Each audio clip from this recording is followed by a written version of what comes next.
What's up, YouTube? Crownless D King here, bringing you One Piece chapter 1154 review. This chapter was hype. I'm not even gonna front. This chapter was it. Rocks Xebec. We waited what 6, 7 years for him to be revealed in that story. Oh my God, Oda in his bag. Oda is in his bag, and we're eating good. we. But all right, let me get into this chapter review. So, One Piece chapter 1154. I can't even die. I just kind of have a few interesting points in the chapter that I want to go over. Just whatever stuck out to me the most. And starting off, definitely was the Big Mom flashback, which I kind of like. That it was flushed out a little bit more, but imagine waking up and seeing this face. Nightmare fuel. Imagine you sleeping, REM sleep. You've been working all day, you tired. You hear a noise, you wake up, and then you see that. Stop playing with me. Give me melatonin. Put me back to sleep. Do what you gotta do. Anesthesia, whatever. I do not want to see that. But it was pretty cool seeing her story get flushed out a little bit more. And it also brings up the whole Lola and Loki proposal. Like, what happened with that? I hope that gets flushed out a little bit more. I wouldn't mind seeing in Big Mom and Elbaf with all the history that she has here. I mean, imagine she shows up. We got the God Knights, Emu, Loki, Straw Hat Crew. Big Mom shows up. Oh my gosh. But anyway, we go on to right after Loki's birth, and his mom, Queen Estrid, she's not it. She is not it. Has the guards throw him off the upper realm into the realm of the dead. Tries to poke his eyes out. I'm not sure if I'm allowed to say gouge on YouTube, but tells them to poke his eyes out, Kratos style, God of War. Oh my gosh! But Loki is a little monster. He was thrown off the upper realm into the lower realm, survived, supposedly killed like a bear or some type of beast or unalived, climbed back up the Atom Tree, find his way to the castle, and break into his mom's room. Like, name another infant doing that. Like, even infant Shanks is not doing that. So, I mean, let me stop. So, right around Loki's births, it says that Elbaf is going through calamity after calamity, windstorms, random fires, and bitter cold waves that are killing their crops and stopping them from fishing, which seems, in Viking history, tends to be one of their main sources of food. So I wouldn't be surprised if fishing was one of their, main sources, and things being frozen over, you can't really go fish. So a lot of people in Elbaf were starving, and it's actually pretty sad. This leads into some of the giants raiding other villages to get supplies, and actually, so one of the giants attempts to attack Ida and Howardin, saying, "Hey, you're related to Loki, so you gotta go too. We're not taking any chances." But luckily, King Harold comes in and saves the day. Gives him a good 1-2, and it's not just King Harold who pulled up. The diplomacy he's been doing around the One Piece world, a bunch of other nations actually pull up.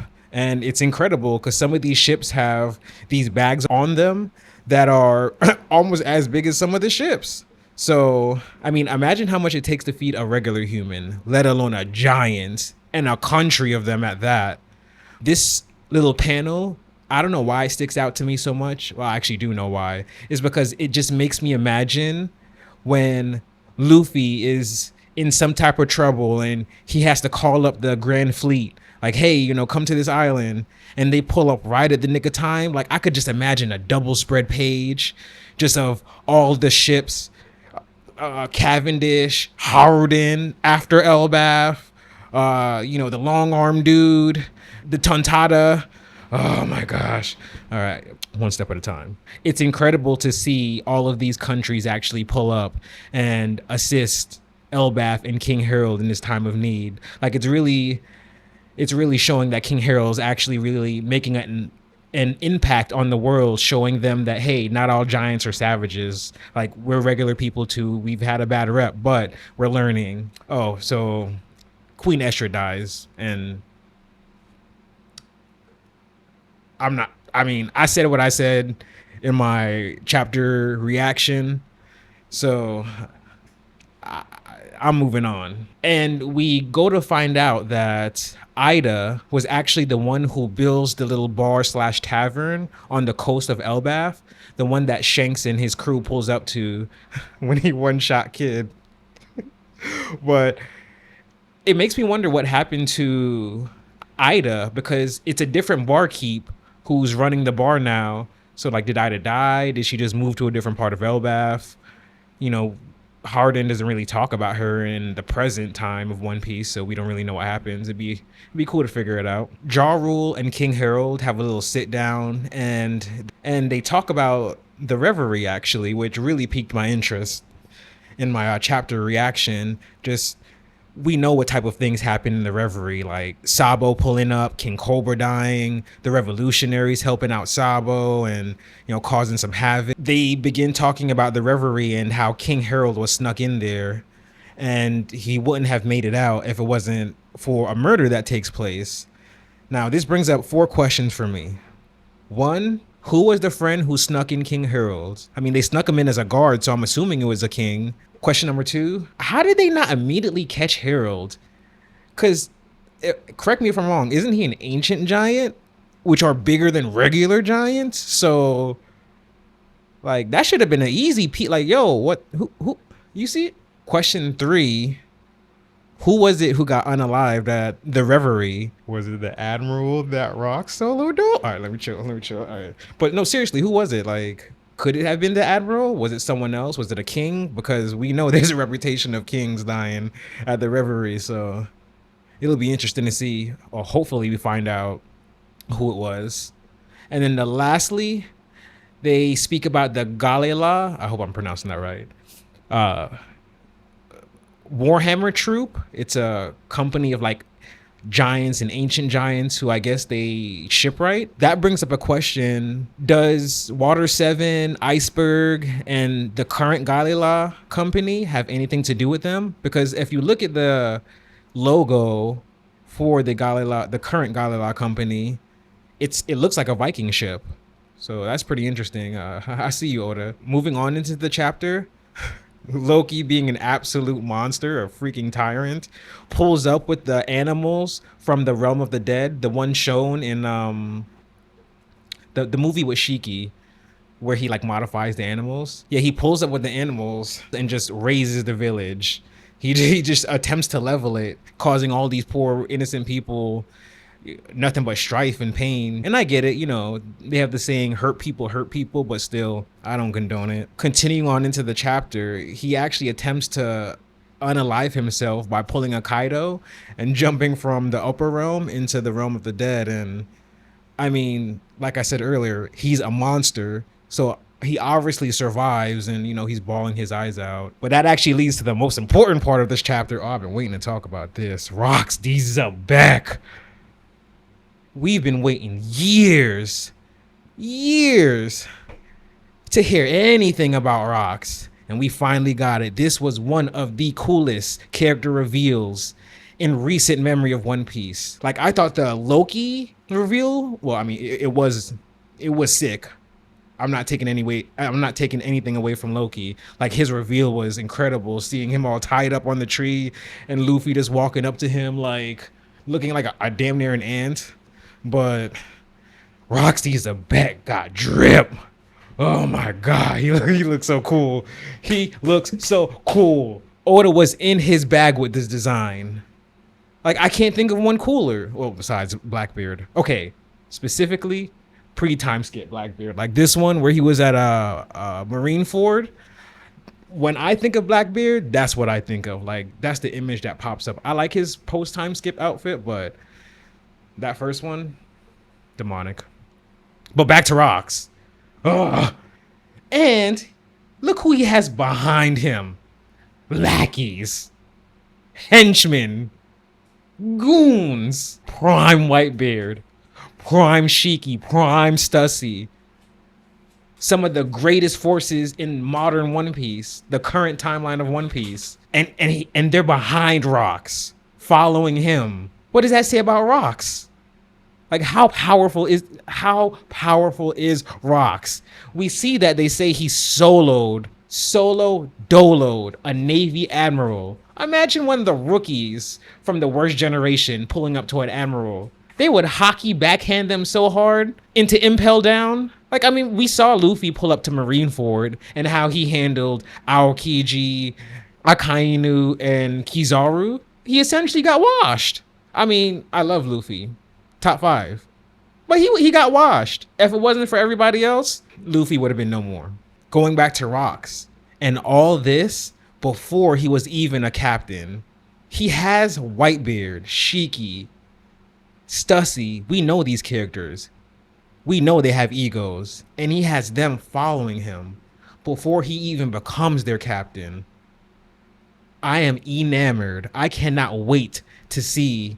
Like Luffy said to Loki, I cannot wait to see him fight. Because you know he's going to be that guy. Going back to the chapter. Whitebeard and Shiki are the first one to interact with Loki. Shiki being Shiki and being a douche. Saying he has a devil face. So it also brings up a question about the Golden Lion Shiki. Like we see that it looks as though he's in traditional Wano garbs. He has the kimono on, the 2 swords down his hip. Like he looks like a samurai for real. So is Shiki from Wano?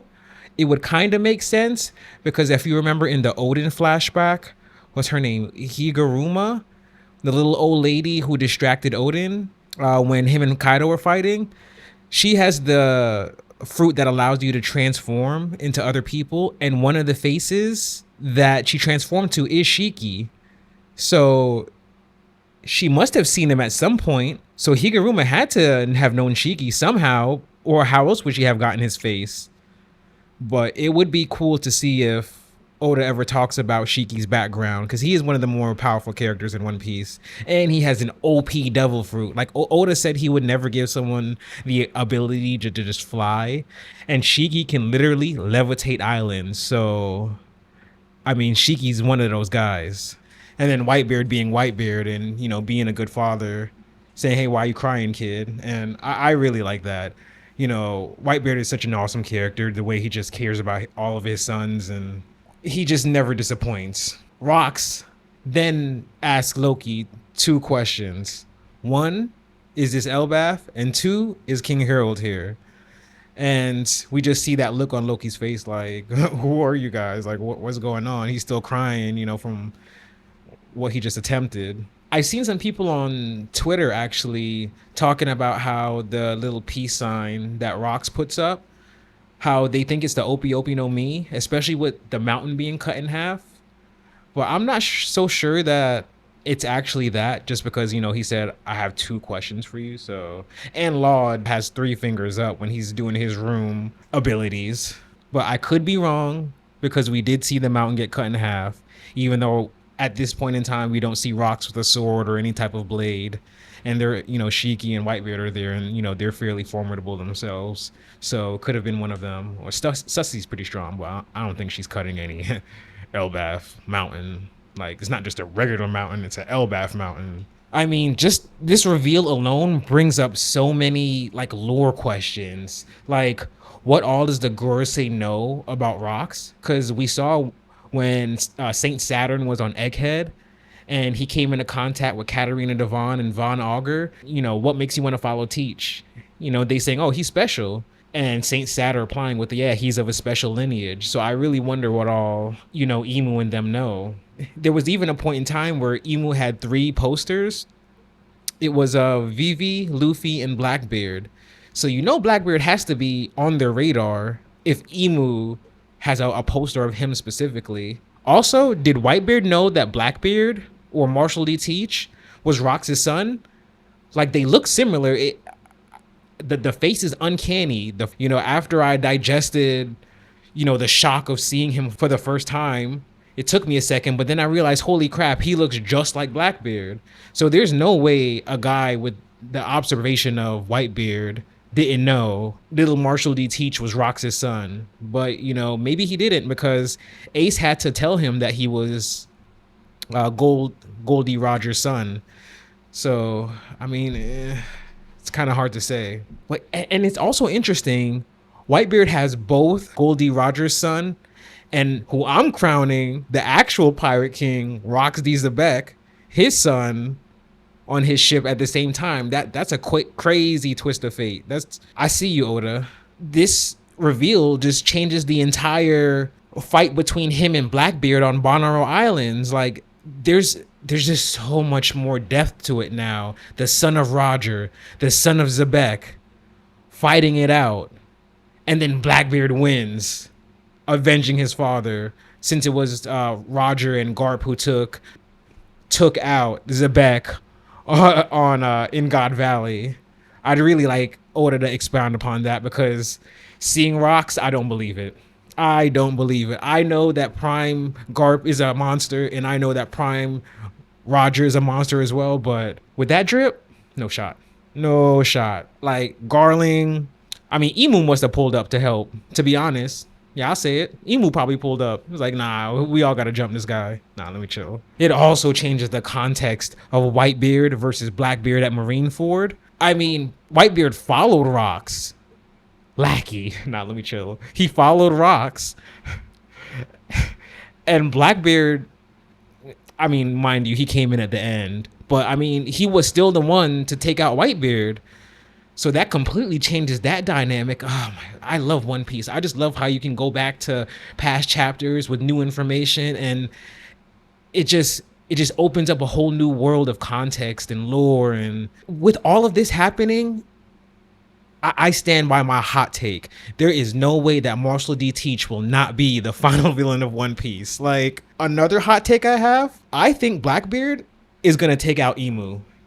I think he's going to become a king of Pirate Island, get invited to marry Joas, and somehow, some way, I think him, not Luffy, Marshall D. Teach will be the one to take out Emu, sit on the empty throne, and become king of the world. Clip that, call me crazy, call me cracked, whatever. I honestly believe that's going to happen. If he takes out Emu and sits on the empty throne and becomes the king of the world, I mean, it would still allow... It's kind of a cheat, because it would still allow Luffy to become king of the pirates, you know, like he's not taking that away from Luffy. But I think it's going to happen. I don't think Luffy's going to be the one to take out Emu, but I could be wrong.